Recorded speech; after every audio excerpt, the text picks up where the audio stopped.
Je vais m'adresser à Eliane. Eliane, biso bayaya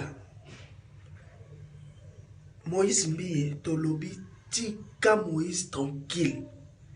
Biso ba camarade ya grand frère naye Pitou le pasteur Pitou Mbiye. Wa utiko tika biso tozana souci na nu yande kona biso utiko kufa. Non kutu to kundi ete. Eliane yo leki po bando sala biso ba chantage.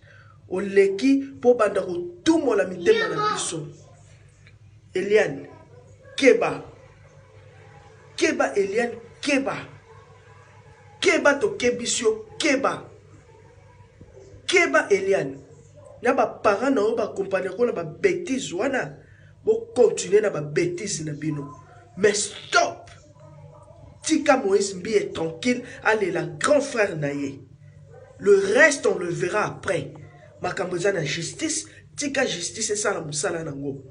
Ko yela biso ba distraction te. Ko kaisa te ba français no zo loba wana o le kaka devant média o ba yoka koyo ke zo loba makambo solo.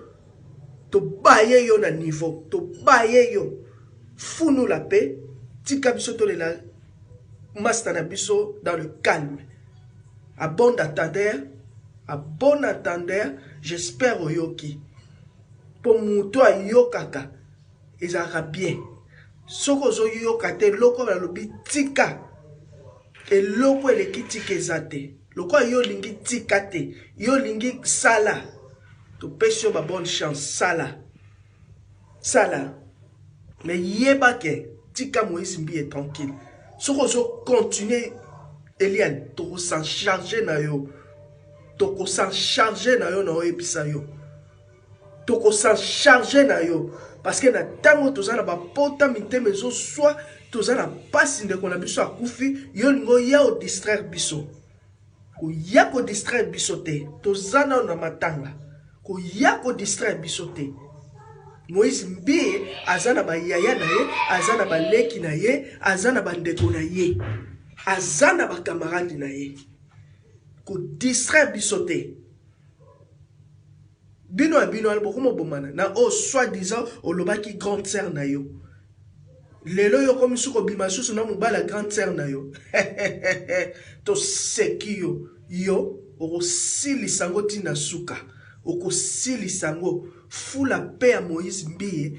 On n'en a pas besoin. Toi on a besoin. Te zalaki sili. Toana mingo lobate po na minito toana matanga.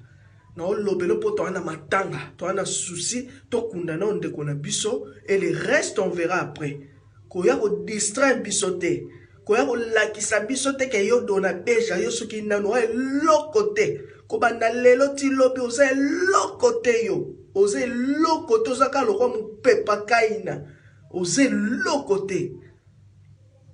Et ne crois pas que comme tu t'exprimes à rien du tout. Tu sais pas parler français.